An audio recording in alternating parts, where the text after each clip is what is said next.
Que la paix soit sur vous, les Gaulois et les Gauloises, courageux résistants au nouvel ordre mondial. Vous êtes les héros de demain. Alors, je vais commencer par vous lire un extrait de mon journal que je tiens tous les jours quasiment. Le confinement ne frappe pas tous les commerces de la même manière car le but de la manœuvre est que les seuls travailleurs qui restent soient les esclaves salariés de compagnies monstrueuses et déshumanisées. C'est pour cela que les cafés et les restaurants doivent fermer, tandis que les Starbucks et les McDonald's restent ouverts. Les satanistes étranglent et étouffent les entrepreneurs et les commerçants pour nous mettre tous à genoux.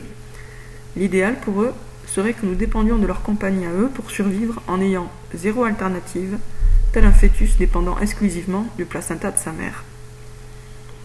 Et si, dans les magasins, les bibliothèques, les centres commerciaux, etc., il y a tant de sens interdits, de passages barrés, de passer par ici, pas par là, et de passer par là, pas par ici, de stop, demi-tour, de plaques, de plexiglas, de films de plastique, de panneaux, de scotch et de rubalises, c'est que le but de la manœuvre est de nous convaincre que nous sommes des rats de laboratoire prisonniers d'un labyrinthe.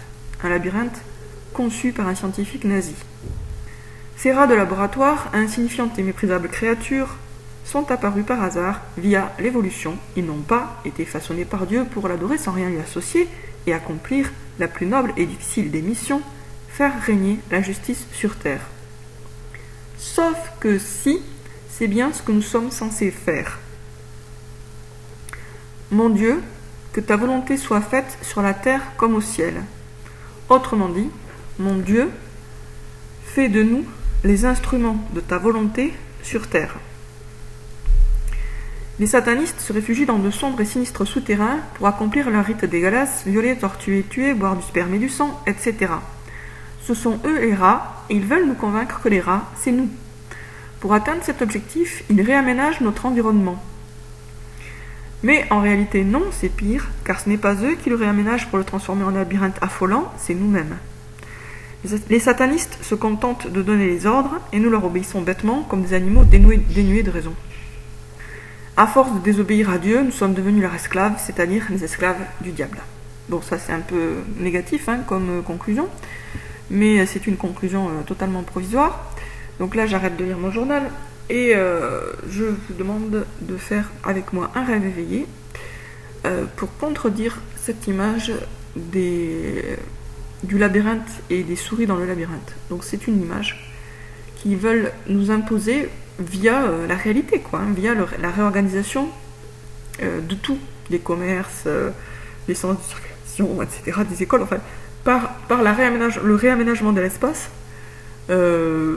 tendant à le complexifier et à le rendre invivable. Et ils veulent nous faire expérimenter ce que vit une souris dans un labyrinthe.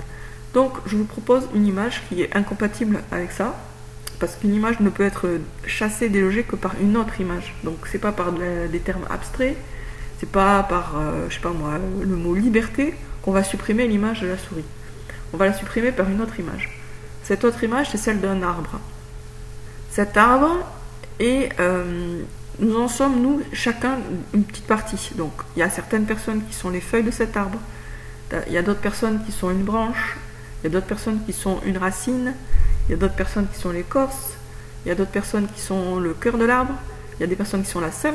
En fait, nous tous, les Gaulois, on est chacun une petite partie de l'arbre. Et cet arbre, je vous demande de l'imaginer, il est planté dans le sol et il est en train de grandir. Il est en train de grandir à la fois vers le bas et vers le haut. Il est en train de pousser ses racines très profondément dans la terre et en même temps, il pousse aussi ses branches qui sont en train de s'élever de plus en plus haut dans le ciel, vers le ciel. Et donc cet arbre qui a commencé comme un tout petit, comme une simple graine, un petit gland de chêne par exemple, et maintenant beaucoup plus grand, et il continue à grandir et à pousser.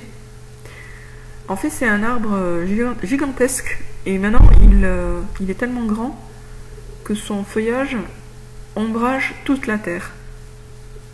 Et ses racines occupent toute la surface de la terre. La terre, entre parenthèses, qui est plate, elle n'est pas ronde. Donc cet arbre immense ombrage toute la terre Et c'est un arbre extrêmement bénéfique. Et à son ombre, la justice règne. Donc de la même façon qu'on faisait au Moyen-Âge des tribunaux sous certains arbres, ben là, sous cet arbre, effectivement, c'est la justice qui règne. Ça peut pas être autre chose que la justice.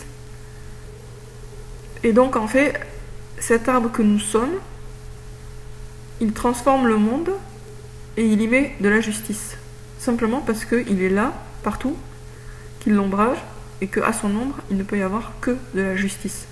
Donc nous sommes cet arbre, et de la même façon qu'un arbre, c'est un seul être, nous, j'allais dire les musulmans, mais non, c'est nous les croyants, nous les résistants de l'ordre mondial, nous les Gaulois, c'est-à-dire nous qui résistons à la dictature sanitaire et qui parlons français, c'est tout, hein. Être Gaulois, c'est simplement parler français et résister à la dictature sanitaire.